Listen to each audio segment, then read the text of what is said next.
What's up, fish tank people? Dustin's Fish Tanks bringing it to you on a Sunday, baby. How's everybody doing? I hope you're doing well. In today's video, the history major in me is oozing. We're gonna throw it back to 550 BC. We're going to China twice.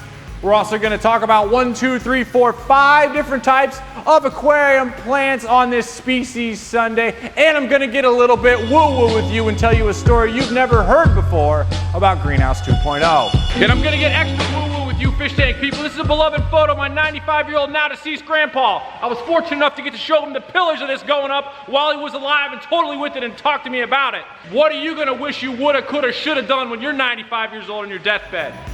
This isn't one of them for me.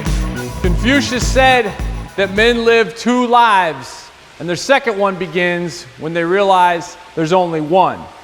It's feeling good now. It's starting to look good now. I'm feeling good now. But I want to tell you a story about a time when it wasn't looking so good. A story about stuff you couldn't see. Things are rolling now. It's starting to happen now. I'm smiling now. But I've got an untold story to tell you about how we got to this point. And it starts in my basement on the other side, not where the 220 or the B26 is. It starts right there. It's about 9:30 at night on March. I just got my teeth kicked in at Fail 0.0. I've had to dust myself off and I've gotten back on the horse. And now I'm in the middle of negotiating Plan B. The seller of Fail 0.0 hadn't had any offers in years. The land for 2.0, this spot was one of 8 in a development and they're selling. I don't have any cards. I don't have the upper hand. My lowball offer is laughed at, and I'm sitting in my basement at 9:30 at night about to finally sign a contract for 15 grand more for just the land than what I was going to pay for Fail 0.0, which already had a greenhouse on it.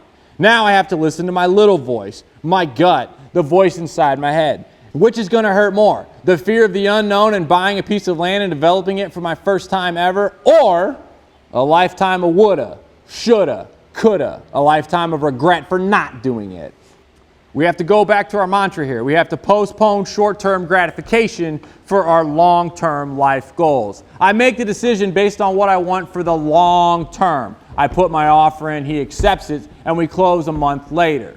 You guys don't want to see the videos of that. No one wants to talk about what you're gonna do. Henry Ford said you can't build a reputation on what you're gonna do. Remember the video where I'm crying and nobody watched all the way to the end? At the end of that video is me walking out on a newly purchased piece of land. I was in the middle of executing the ugly stage, the unseen stage. Let me pull this back to plants for a minute. I'll tell you about a plant over in China. The man, Mr. Les Brown, talks about the Chinese bamboo tree. I don't own one. Is in the ground and is beneath the ground. And for 1, 2, 3, 4, 5 years, people have to maintain, water, and fertilize this plant for nothing. And in the 5th year, in 5 weeks' time, that plant grows up to 90 feet tall. And the question that Mr. Les Brown asks is this, and the answer is simple. Did the plant grow 90 feet in 5 weeks? Or did the plant grow 90 feet over 5 years? It takes time, folks. I'm going to talk about some time lessons with your aquarium, and then we're going to talk about some plants. June 25th.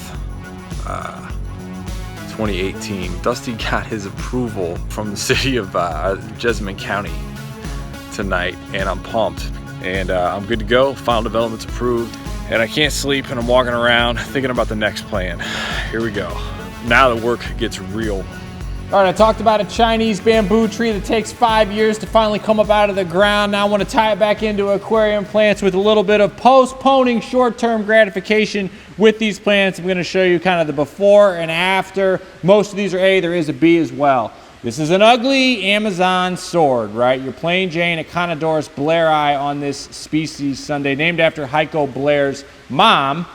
So you see the plant coming in here, ugly dying growth on the outside, grown above water, has to convert. Then you have a plant like this. This is the exact same species. This plant has been grown fully underwater. New underwater growth all abound. These leaves are ready to go into your aquarium. It takes time. This plant was grown above water, not ready to go into the conditions of your tank, but you can see, if you look closely here, we have new underwater growth coming, ready and converting for you. Again, taking a little bit of time. It takes time. It's not going to look perfect overnight. I'm gonna stick with the A's, then I'm gonna go to a B. I got 3 examples of this one right here. I wanna talk about the Aponigeton right here. I'm going straight to Aponigeton ulvaceus right here. This is an ulvaceus. They call them magic bulbs for a reason. This comes from a bulb. These come from Madagascar and that area of Africa. This is the magic bulb. These are propagated from a seed that comes from the top here. You pollinate the top there.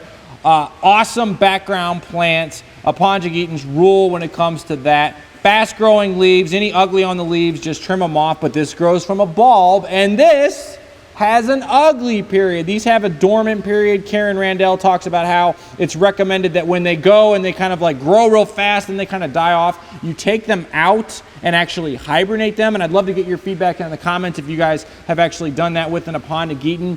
Here is another one right here. This is Aponigeton madagascariensis. Madagascar lace plant. It is from Madagascar, the little island off of the east coast of Africa. You can see this is actually trying to send up a little bit of a flower here. That is a happy sign. But again, like all Aponigitons, it has a little bit of a dormant period. It's going to grow up, flower, similar to this flower. The Madagascar lace flower actually has a purple color to it, and it's going to pop off, then it's going to go back and have a dormant period. Last but not least, on this triple stacked Aponigeton, we've got an Apongeton longiplumilosus right here. The longiplumilosus Apongeton is a mix, in my opinion, between the ulvaceus and the Apongeton boivinianus. This has kind of a darker leaf, still has the ruffle to it, but it's a little bit darker. Then you get a little bit darker with the holes in it with the Madagascar lace. But folks, I've got a plant that you absolutely have to postpone and wait on, but it is totally worth it. I've talked about it in other videos, but it's a premier example of giving your aquarium time to come back. This, folks, is Bulbitis hudalati, also from Africa. These are the leaves that were grown above water. This has sat outside for probably a month. This is the new growth underwater. This right here is still doing the plant a little bit of good, but it's giving it enough energy to put off this growth right here. Another prime time example of it can be seen right here. This is the old growth, the skanky looking growth. This is the underwater growth of Bulbitis hudalati. Totally bulletproof, almost unkillable. The problem is you think it's dead because it hasn't done anything for quite a long time. This is another example of it as well. It's got the ugly leaves on top, grown above water with part of its body in water, fully grown underwater, Bulbitis hudalati from the west coast of Africa.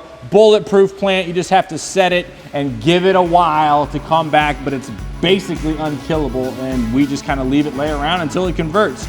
So do me a favor, folks, drop me a comment on some of the plants you need patience with. Hit the like button, subscribe button, share if you care. Everybody make it an awesome week, and tank on. Later.